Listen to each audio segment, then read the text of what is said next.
ഇപ്പോൾ ബുദ്ധൻ മാത്രമേ യഥാർത്ഥത്തിൽ സ്വന്തം നിലയിൽ ആരുടെയും പ്രേരണയില്ലാതെ കപിലവാസ്തു എന്ന് പറയുന്ന അദ്ദേഹത്തിന് മാത്രം സ്വതന്ത്രമായി ഭരിക്കാമായിരുന്ന ഒരു രാജ്യം ത്യജിച്ചതിന്, പരപ്രേരണയില്ലാതെ ത്യജിച്ചതിന് ഉദാഹരണം നമുക്ക് വളരെ സംതൃപ്തിയോടുകൂടി ചോദ്യം ചെയ്യപ്പെടാത്ത വിധത്തിൽ ത്യജിച്ചത് സിദ്ധാർത്ഥ രാജകുമാരൻ മാത്രമേ ഉള്ളൂ.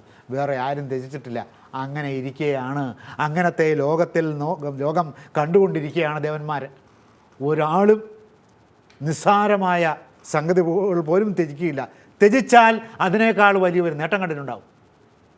എല്ലാ ത്യാഗങ്ങളുടെ പിന്നിലും പരിശോധിച്ച് നോക്കിക്കൊള്ളണം. ഒരാളൊരു ത്യാഗം നടത്തുകയാണെങ്കിൽ ആ ത്യാഗം നടത്തുന്ന ആളിന് ആ ത്യാഗം കൊണ്ട് അതിനേക്കാൾ വലിയ ഒരു സംഗതി നേടാമെന്ന് അയാൾ ഉന്നം വെച്ചിട്ടുണ്ടാകും.